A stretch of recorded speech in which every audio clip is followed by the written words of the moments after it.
Hello, everyone, and thank you for joining us for what's going to be an amazing Chapel in York webinar on fundraising from and engaging with international alumni.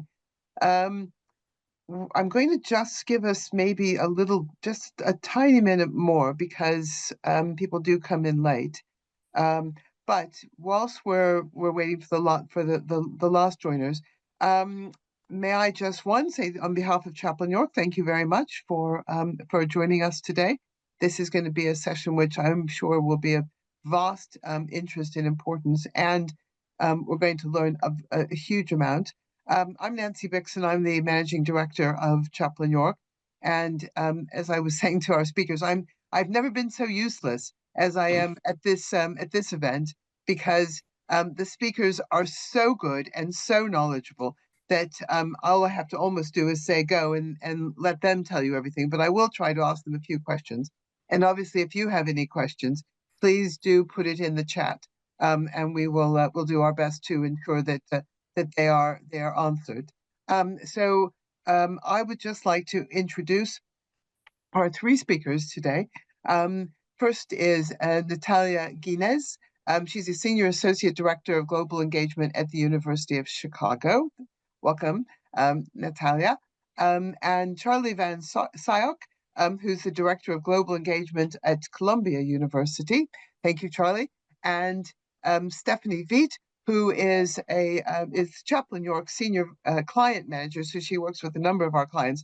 But in her former times, she has also been involved in international development and alumni work at Carnegie Mellon, at Princeton, and at the University of Chicago. So I can't think of a better qualified or more knowledgeable group of people to talk to you about international development, international alumni, and how this exactly works.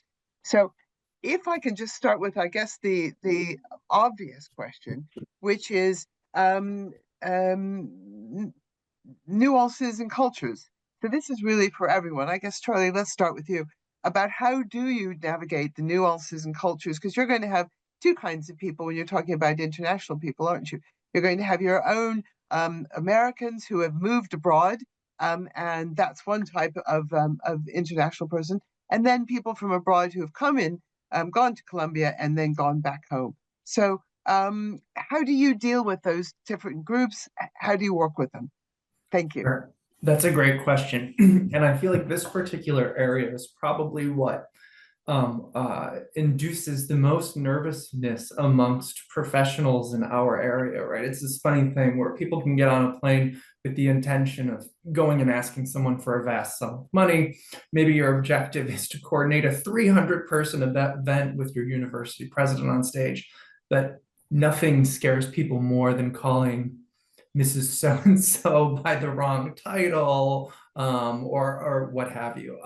What I would say is that first and foremost, you should give yourself a little bit of space to make mistakes, because you will not get this 100% perfect, no matter how hard you try. However, I think there are people that can help ensure that you get as close to perfection as possible.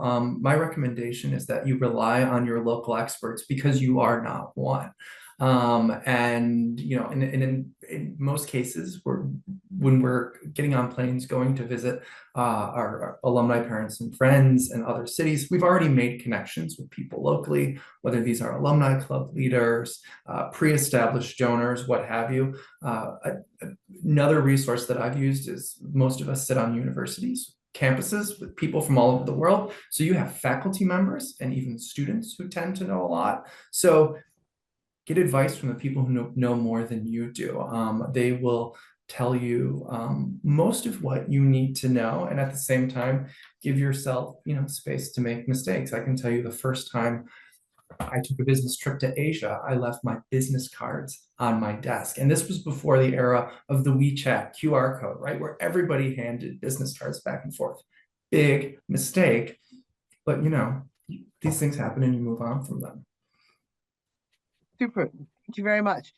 Natalie, you do a lot of work out in the Far East, in Singapore and Hong Kong and China, that area. Obviously, culture hugely different. what sort of things have you felt that you need to negotiate, and what do you do about differentiating between those two kinds of alumni? It's really interesting working with, alumni who are native to those regions and the expats.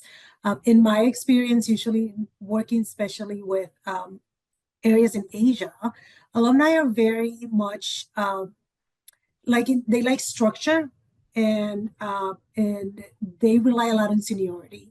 And so I work with what we would call alumni clubs and groups who we usually have a leadership structure.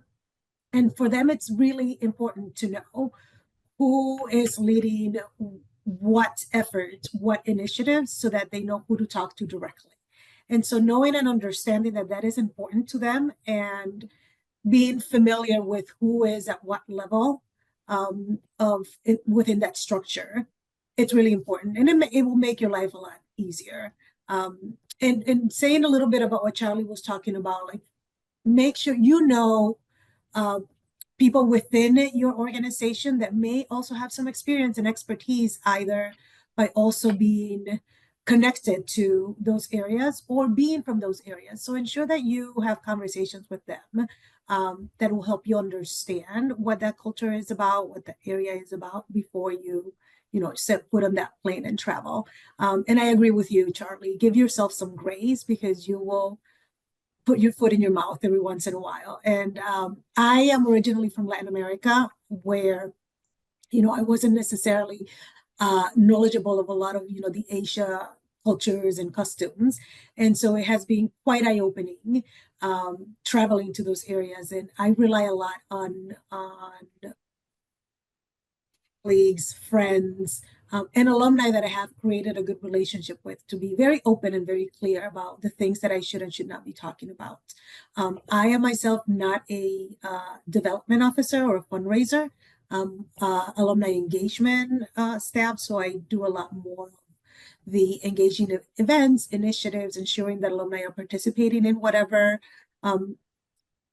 events or ideas that we're having in those areas. So I do rely a lot on the expertise of my fellow fundraising colleagues, and I am not afraid to ask. And like, what should I do, not do? What should I wear, not wear?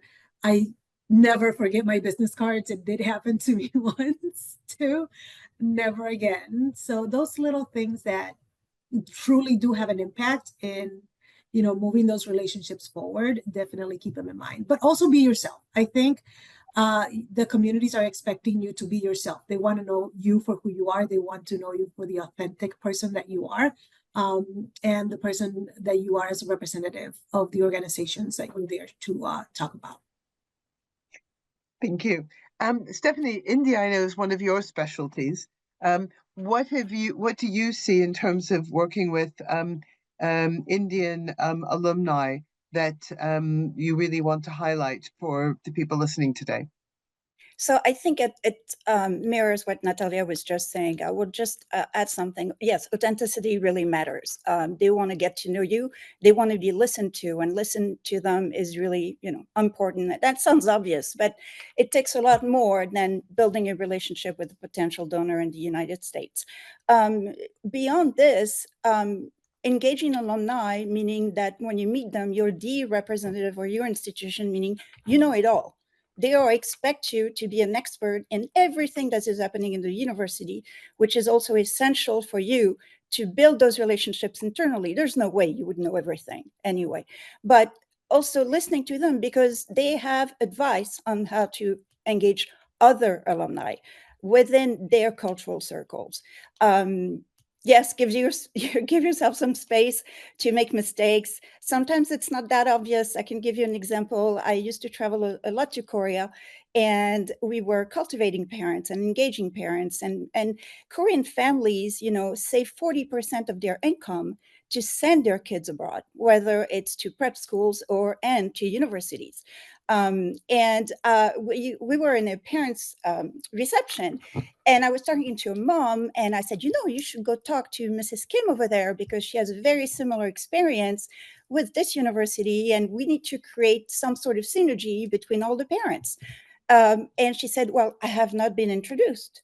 And I said, well, Mrs. Park over there can introduce you, because I was trying to get that connection between all of them.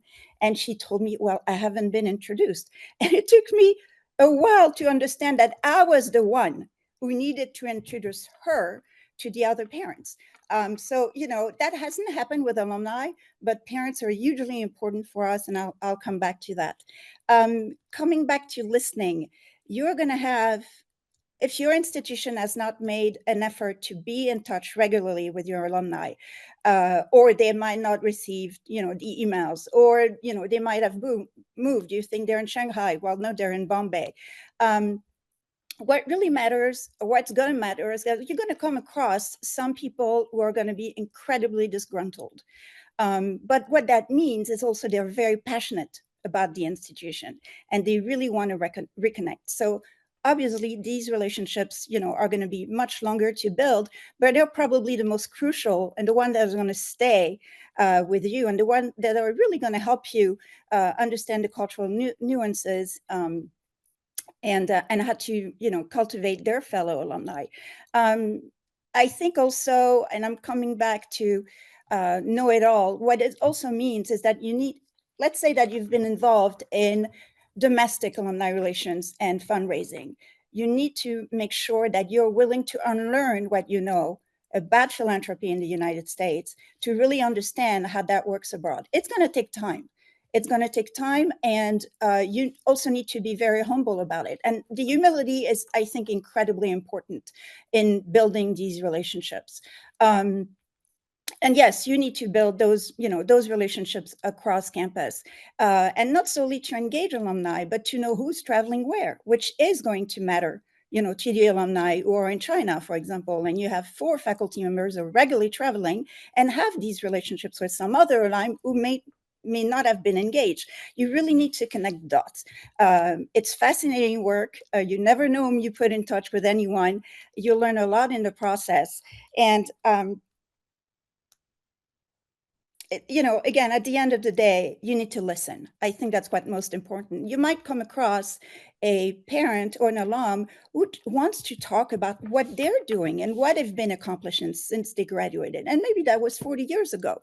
And they want you to visit the business that they've built. And you need to go along. You need to go along to build this relationship. I think it's incredibly important. That's really a very interesting idea, and I'd like to kind of explore that a bit more, particularly the comparison between what you do with your with local alumni or alumni within America, and what you do with your alumni outside the country, and what differences. I mean, obviously we know there are differences, but what have you found that you can't do, or that you how do you plan what you're doing with people outside the country as opposed to what you're doing inside the country? I mean, is it just things like, so for example, if you've got giving levels, which I think you still probably do in America, do you ditch those outside the US? Do you, what happens when you are, do you give things back to people? The famous mugs and tote bags and things that we think of with American philanthropy. So let me ask Charlie first. To talk about that a bit, how do you deal with what about American, alumni engagement, the fundraising part of it, but literally, I think the engagement's really a big thing, and I know particularly you've spent a lot of time in the Middle East, which is a big target market for people, and in the UK, which of course is always a wonderful place to fundraise. But how have you dealt with the different kinds of requirements from the different kinds of alumni? That's a good question. I would say first things first, I would understand the potential structural barriers that could prevent people from giving to your institution. And if you're a U.S. university, and I know there are people on the call who work for institutions outside of the U.S., but let's say you're raising money from your home base. In most situations, there's a free flow of funds. but depending on who you're talking to and where they might reside in the world, that's not always the case. So I think before you make a significant investment of time, either traveling, planning events, cultivating relationships, I would understand the landscape in terms of compliance, taxes, and source of funds, because there would be nothing worse than getting really far down the road and come to find out there's a reputational issue with this person. You can't take money from them, or there's a significant tax on foreign donations in their country. And although they would love to wire a vast sum of money, that additional 25% on top can be the impediment that gets them to say no. So, my role has always been development. So that's the first sort of box that I check when I begin to work with a variety of, when I'm working with people from all over the world. In terms of engagement, I'll let Natalia and Stephanie speak on that, because they're probably better qualified. Super.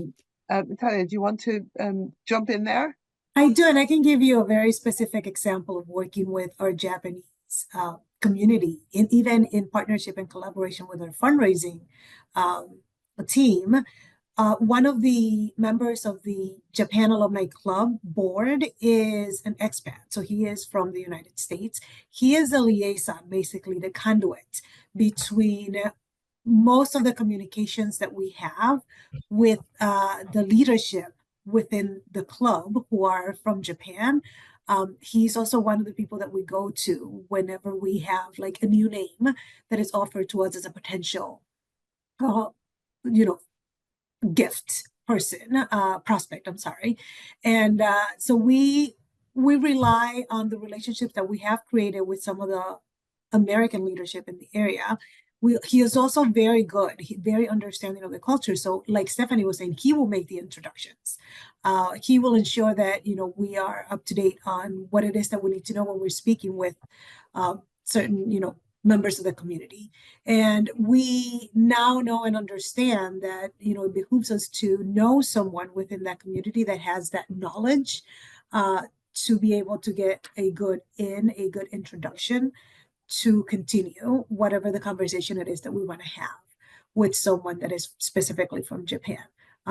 I've worked with my partners in, Singapore and Hong Kong, Beijing, and even Shanghai in, similar collaborative situations to ensure that we can start a conversation with a prospective donor or even someone that we want to recruit to be a volunteer for an upcoming event. So it is really, really important to have that one or two or three people in there that knows both sides of the culture to, help manage those relationships. Stephanie, I will let you. Thank you. Thanks, Natalia. I know what you're talking about Japan. And on that topic, when it's not always a good idea to have an expat leading an international alumni club. The local alumni might feel that, the American is trying to teach us something, even though that person may have lived in Japan for 40 years. So I think that the opportunity that you have with the expats is really engaging them in cultivating other expats. Sometimes they have no knowledge that another alum from that school actually lives in the same city and they never reconnected. And this is something you're going to learn organically, so to speak, which, we're coming back to listening. And I think what's also important is tailoring engagement opportunities for the volunteers and for anybody you meet. What I mean by that is that not every alumnus has the time to go to a social event or is interested because they might think, it's going to be mostly really young alumni. You really have nothing to tell them. But they would love to hire interns. They would love to give presentations. They are very keen on possibly hiring young alumnus from the institution. And it's a completely different role that, in my experience, most of the universities was really not explored, and that led to tremendous engagement, but also revenue. If you're engaging a parent who happens to be the number 3 CEO in a major corporation, this person, might be thinking, I might want to send my leaders to my favorite institution for executive education for 3 weeks, for example. And that's how you engage them. And, you know, expat, of course, and are engaging other expats, and they're probably the easiest people to cultivate because they have functioned throughout a process of philanthropy in the US that is vastly different because it's mostly transactional. And which also means that in a conversation with an alum outside of the US, perhaps, you know, leaving Canada on the side, should you mention the word philanthropy or gift in the first conversation, you're never going to see that person again. And you have completely ruined that relationship. And I think it's really important to use the word engagement, engagement, engagement, and find the thing that they're passionate about, that is meaningful, that is sustainable, and in some ways that also supports your goals, the goals of the institution, you know, either in creating more visibility or raising more money. I think that's usually important. And sometimes you're going to be in situations where an alumnus or parents really is passionate about doing something, but you know it can't happen because it's going to be a huge amount of resources, a huge amount of your time, and you need to allocate that time to really meet your goals. So you're going to be in a situation where you have to say no. And some of which can be very, very uncomfortable. I can give you an example. We had an alum, I'm sure you know him, Natalia, in Beijing, who wanted to create a group of alumni from the University of Chicago to go climb Mount Kenya. And he wanted, you know, customized bottles with the sticker of the University of Chicago and flags and T-shirts because they wanted to plant the flag on top of Mount Kenya. And he was so happy to do this. And I had to say no, because this is a major risk for your institution. If something happens, the institution becomes, you know, responsible. He was really not happy about this. And the way I, you know, salvaged some of the relationship was to really convince him to organize a series of talks after they got back to tell other alumni, talk to potential students, talk to parents about it. And that was hugely successful.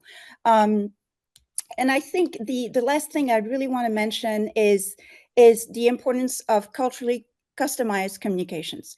You know, you cannot be as direct as you might be in the US. You don't have the same sense of humor, although you think it's funny. Well, check with a counterpart, you know, who's actually from that country within your institution. What we did at the University of Chicago, especially for parents' reception, they did not always understood that they were invited, even though, you know, the invitation would say alumni, parents, and friends. They felt that it was not for them. And not everybody reads English. Not everybody has studied abroad. And some of it can be incredibly intimidating. We made sure that per country, there was always a very short paragraph that was telling them that it was also for them in their language, and making sure that that language was, you know, obeying to the cultural nuances and was going to be received as something important to them. And that takes time. You know, it really takes time to convince your peers that it matters. I think we're in a job where you have to be stubborn, where you have to be forceful, and you have to communicate your passion, you know, about what you do, because then people get it. They understand, oh, they're not there to steal a relationship from me. They're there to support you in, you know, furthering that relationships, these relationships. That's wonderful, all of you. Thank you. You again have brought up a really important issue, and that's the whole question of engagement, of what sort of engagement does one do with people, whether it's for fundraising purposes or alumni development. And I'm thinking particularly of two things. One is whether that's changed since the pandemic, when we're all sitting here on looking at screens and talking to people who I can't see because I can see your name. So has that changed? And also, what do you do about places? I mean, it's easy to go to you know, it's easier to go to Hong Kong when you've got 40 people you can invite to an event. But what do you do about the people in Nigeria that there's 2 of them, or 3 alumni? Or what do you do about the person, you know, how do you find the time? How do you deal with people who are, you know, might be scattered all over, that you can't bring together? And again, has that changed in the last couple of years? And Natalia? That is the question of the year at the University of Chicago.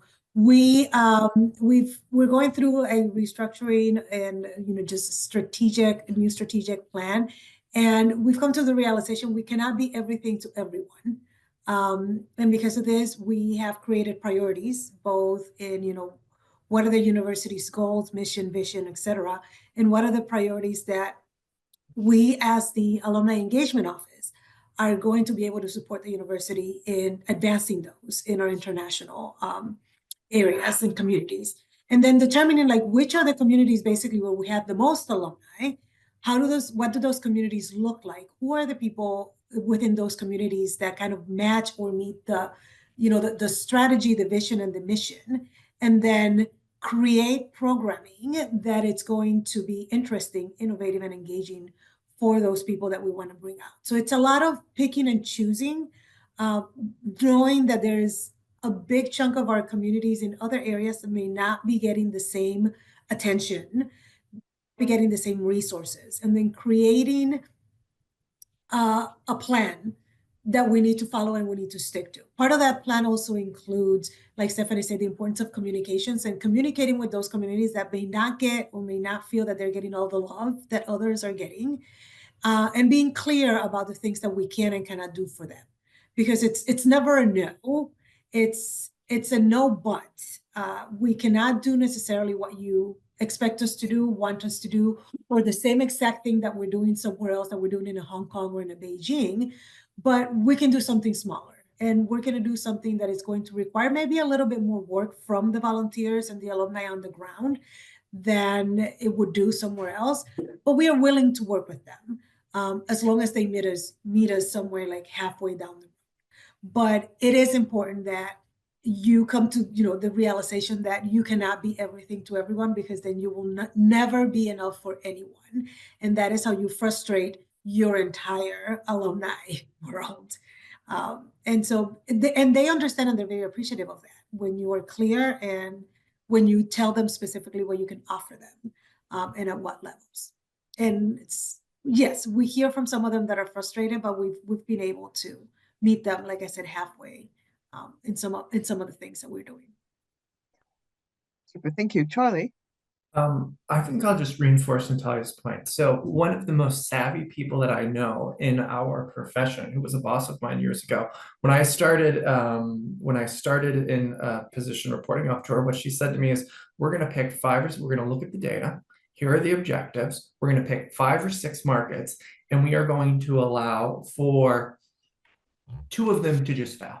Like, you will spend the first year to 18 months traveling to these half a dozen places that we select, and let's not operate with the expectation of success in every single area. After we've done our due diligence and we've gone out and we've met the people, let's decide which ones we'll take off the list. And from there, we'll really work forward 3 or 4 markets, with the expectation that of that smaller group, one of the 3 or 4 probably won't be successful. And that lands us at about a 50% success rate. And if we can achieve that, we will be raising the money that we need to raise, and we will be building the community that we desire to build. So you can't be all things to all people. The world is a really, really big place.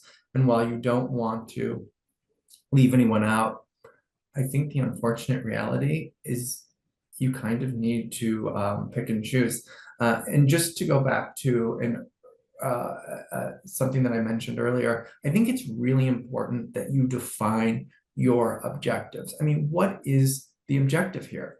Is it to raise those principal gifts? Is it to develop a smaller community of major gift donors? Is it to increase matriculation of students from a particular region of the world? Because that would probably shift who goes on to this short list that then becomes an even shorter list. The reality here is somebody getting off a plane once a year, doing a handful of days of donor meetings, and then showing up a year or 18 months later. That's just not, you'll never achieve the results that you want to achieve by way of that approach. So pick and choose.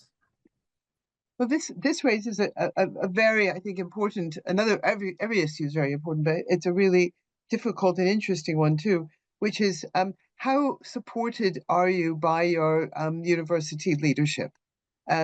You're both in a position where you've got very large universities with, I think, fairly long histories of international development and alumni relations. But particularly when universities are looking for money, and they are, their budgets are getting cut rather than in things. What kind of support have you felt that your leadership gets? What do you need to show them to continue to receive that support? And if you were, for example, just beginning looking at international fundraising, what would you be saying to people about what they can be talking to their leadership about, that's going to help encourage them to move forwards? Charlie, you're the big person on my screen, so you might as well take it and start with you, and then we'll move from there. Okay. I think if you are just getting started, and this might be a difficult message to convey, is that this is expensive and it's a long road. The institution that I work for, Columbia in New York, we've been at this a long time, right? But a relevant example of expensive and long road is our work in India. I have a colleague who's been at the institution a very long time. He has been going to India for probably a dozen years now. And this is a huge market, right? This is the biggest country in the world by population. Only now, after a dozen years, are the seven-figure gifts starting to trickle in. And we're not even to the principal gift, eight-figure transformational level gifts, although there are prospects that are being worked forward that certainly have that capacity. That is a lot of plane tickets. That is a lot of nights in hotels. That is a lot of expense dinners. So if there isn't the budget and the endurance and the appetite for this, perhaps you think about doing something else. Columbia, the University of Chicago, we've been at this a long time. So we have a track record here that works to our advantage. The flip side to this coin is universities are terrible at pivoting quickly and trying new things and taking risks. At the same time, the world has never changed more quickly. So I'm spending most of my time in London and the Gulf these days. In London, we have more than 5,000 alumni. It's by every measure a mature market, but a lot has happened in the UK in the past handful of years between Brexit, changes to the government, taxation structure. It will always be a global hub for wealthy people, but the number of people who are on the ground in that city on any given day is quickly shifting. Guess what? Our institutional strategy is not changing as quickly. At the same time, the Gulf is booming, and they have a long-term strategy to shift off of being a fossil fuel dependent economy. So I am of the opinion that we should be there for the long run, because this is a real opportunity market for us. At the same time, it's hard to convince leadership that we should really be focused on a place where we have a place like Saudi Arabia, where we have 450 contactable alumni. Because wouldn't we just go to London like we've always done? Why would we spend this money going somewhere else? So in some ways, if you've been at this a long time, it works to your advantage. At the same time, there's disadvantages. And if you're new to it, it's the inverse relationship. But what I would say is the road is long because you're building lifelong relationships. So you need to have the appetite and the resources for it. Yeah, and to add a little bit to what you just said, Charlie, it's expensive, it's resource heavy. I can give you an example right now. We've been working on a visit that the president and our new vice president of development are going to do to, various areas of China. They'll be in Singapore, Beijing, they'll be in Hong Kong.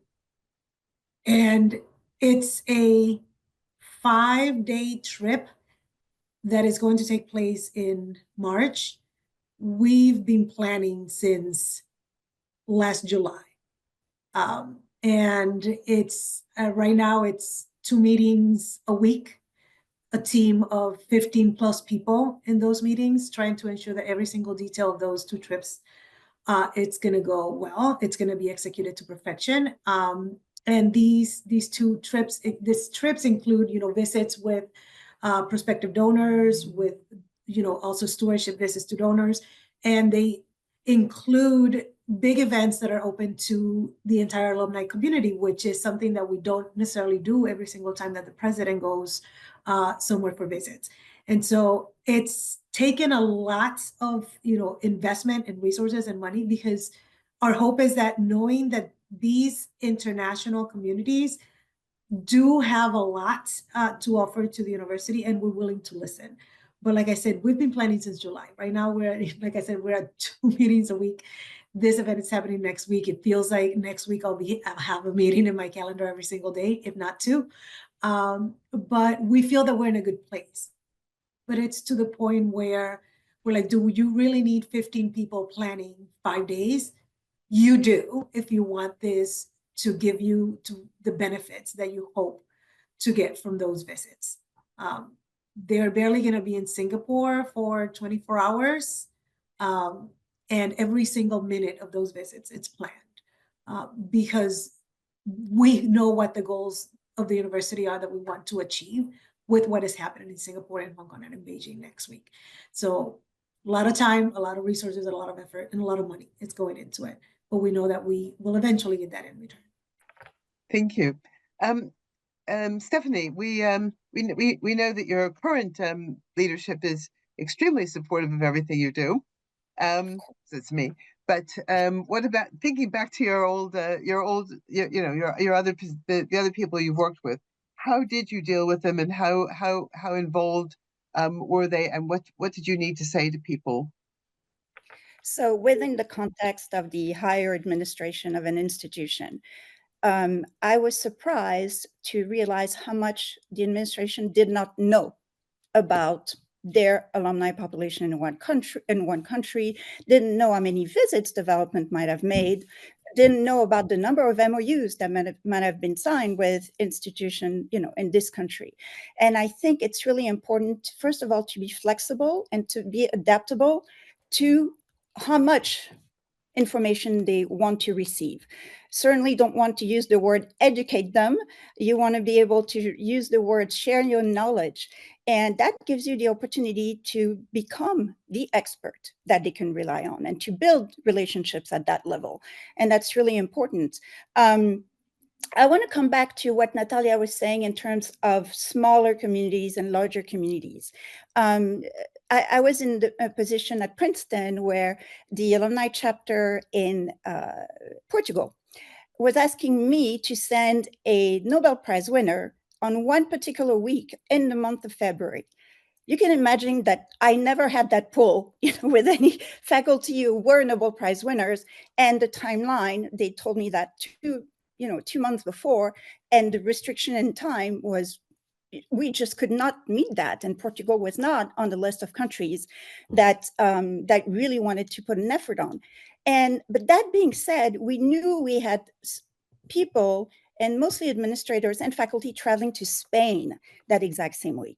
And we convinced them to go to Portugal and to organize a much smaller event with that faculty member. And this person is giving 2%, 200% of their attention to that smaller group.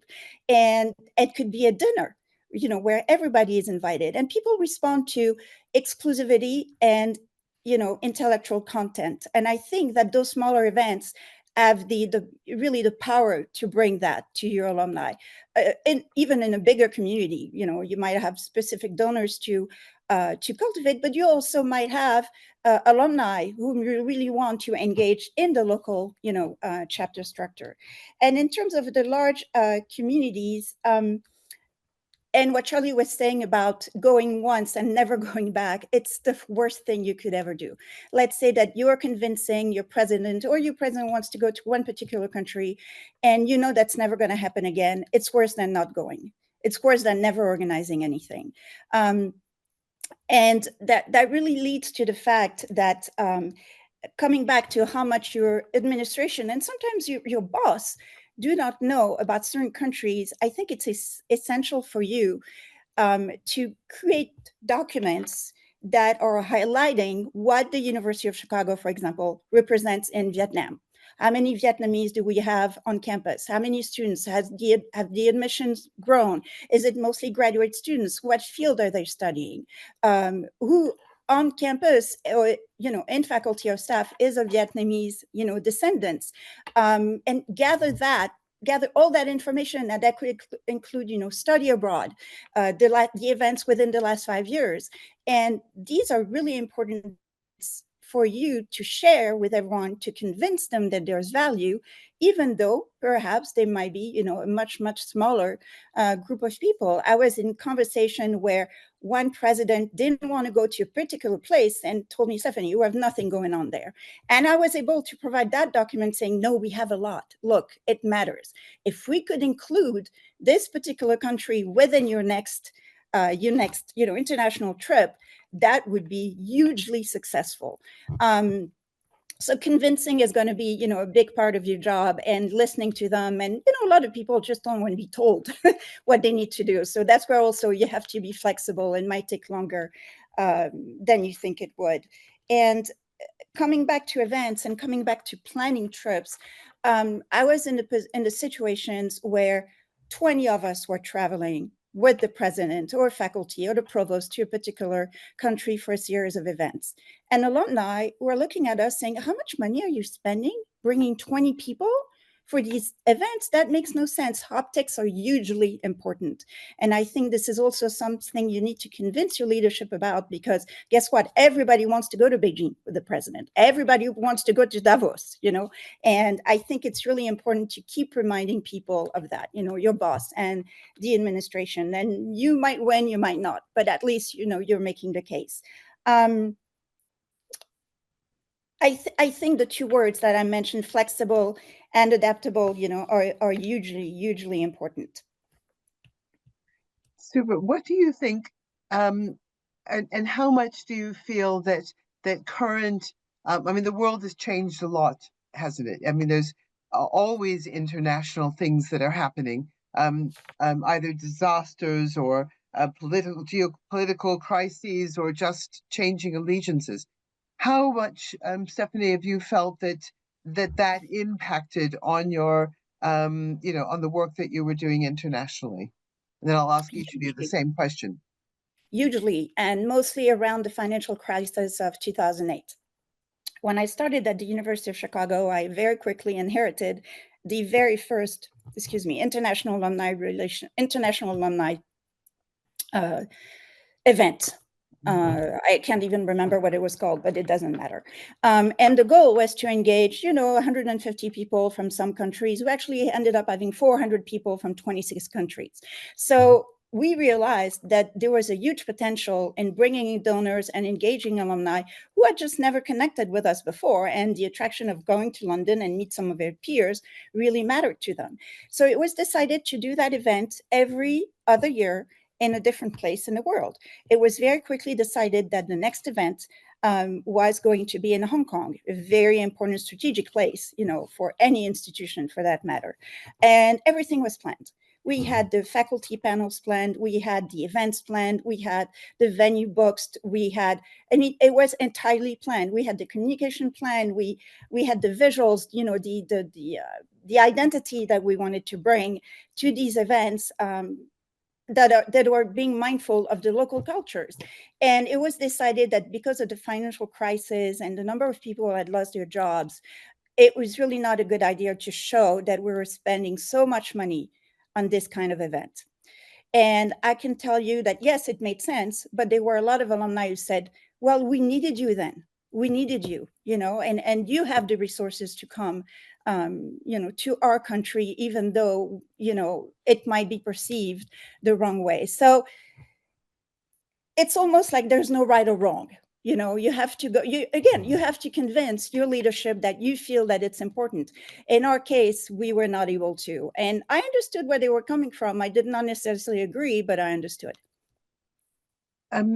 Natalia, has that been something that's affected either, donors wanting to give or to be engaged in things, or what's the change of things that are happening in the world? How's that affected what you're doing? It definitely has cut back on however many events we're trying to do internationally. We've been, like Stephanie said, we're still trying to be very strategic with where we go, when, and how big we do it. We've also been very open with our alumni communities as far as how and why we're cutting back on some of the expenses that they might have seen before that the university was making to support some of these events that were happening internationally. And, from where I'm standing, entirely understandable. I don't always agree, because I do think that if the university is investing in some areas domestically, we should continue to invest in, equally or similarly in areas internationally. And my job is to advocate for those, and depending on like what I'm hearing from the communities and what I know from them. But I cannot necessarily speak a lot about, any of the fundraising activities being heavily impacted, since that is not necessarily my area of expertise. But I do know that those conversations happen regularly with my colleagues whenever they're out there speaking with donors. I'll pass it on to Charlie. Interested to hear what you say. Yeah, it seems like the world is spinning faster and faster these days, and there's one crisis after another, and you have to be aware of things. At the end of the day, I think being consistent and being present is the key here. Stephanie talked about her big canceled event in Hong Kong. I'm listening to this thinking, ugh, they should have cut back on the appetizers and wine and still gone and been in front of everybody, in spite of sort of the fallout happening in the world. I see her shaking her head thinking, yeah, we really probably should have gone in that moment. I mentioned that I've been doing a lot of work in the Middle East, and obviously, with what's happened in Gaza and the response on our campuses, both protests by students and administrative decisions, we've all been in the belly of the beast. And I have continued to travel to the region, even when things were the thickest, and have encouraged our senior administration to make their trips too. And this hasn't always been easy. The reality is if the development and alumni relations staff, if we're doing our job, then we can instill confidence, I think, in our leadership to do theirs. We, at the end of the day, I think it's up to us to know the on the ground temperature and what type of moves need to be made, and to understand people's frustrations or where they're at in terms of gift conversations. I think leadership just doesn't want to be caught in a position where they're either going to be embarrassed or seen as unknowing. But if we are doing our jobs and we're out there talking to our alumni consistently, you can prepare your leadership and say, this is why we have to be present in this moment. This is the type of event we have to have.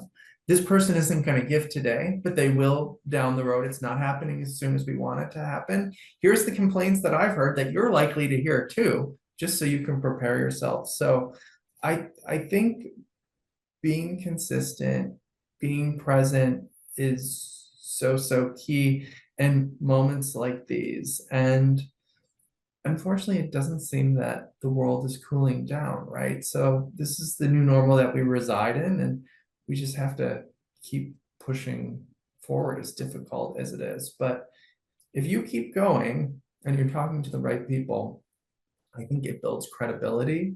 And at the end of the day, you'll achieve your objective, and maybe even more than you would have landed otherwise. It's terrible when terrible things happen in the world, but this if you do the right things, you might end up even further than you would have otherwise without these unfortunate events, including instances where your institution doesn't make all the right decisions. That's a whole other day's discussion, I think. Oh my The gosh. very last conversation, that last thing. I was going to ask you all. I'm going to say just a word about Chaplain York, and then I was going to ask you all to to have one brief thing of what you think, the one thing that people need to leave with. But actually, the one thing that I've picked up on, I've understood, is consistency, transparency, and honesty as the absolute crucial things. But let me just say a bit about what Chaplain York does, and then if I've missed what you think is the most important thing, I'll ask you to say. Just for those of you who are joining us for the first time, we're Chaplain York. We facilitate international donations tax effectively. So we either set up and run a Friends of organization in other countries, the US, UK, and elsewhere. For those who don't feel they need to have, and I'm increasingly confident, thinking that most people don't need their own legal entity. We have foundations in Canada, the US, the UK, EU, Switzerland, and Hong Kong that can facilitate tax-effective donations for you. We also help with international fundraising. We've been doing it for almost 30 years, and the world has changed. And when everyone used to rush to have an American 501c3, for example, Friends of, now we're finding that just doing that is becoming so much more difficult that having a fund with our foundation is useful. So I would also like, just slightly off subject, but just to remind everyone that in the UK, we have something called Gift Aid, which gives you 25% more for donations. So if somebody gives you £100, you're going to get £125 for the same donation, as long as the person qualifies for it. So when you're flying over the UK to the US to do your fundraising, I would just like to mention the UK, because people really don't know about Gift Aid, and it's a significant benefit. So let me just turn it over to our three wonderful speakers, saying, first of all, thank you very much for spending your time and giving us such amazing information. And if I could just ask each of you, the one thing you'd like everybody to remember when they push that leave button. Charlie, do you want to just, that one thing that they need to remember? Yeah. Well, first, thank you, Nancy and Stephanie, for inviting us to be part of this panel today. I hope it was informative for everyone. I would say the one thing that I want people to leave with is we have the best jobs on campus, bar none. We have the best jobs on campus. We get to travel, communicate with, liaise with sort of the cream of the crop in terms of our alumni population, people from all over the world. So if you're someone whose curiosity is piqued by this planet that we live on, and you enjoy interacting with others, this is the job for you. And I really do think of all the things you could be doing within one of these organizations is we have it the best, and enthusiasm is contagious. So without sounding cheesy in this moment, I think you need to take it out with you on the road. At the same time, I think we are all limited by the organizations that we work for, and if your institution is not ready to do this type of work, I think you need to be honest about it, right? And sort of recalibrate, because we all have to sort of color within the lines and work within the boundaries that our organizations set. So be honest about where your organization is today, and take your enthusiasm out on the road with you. And I think you'll find success.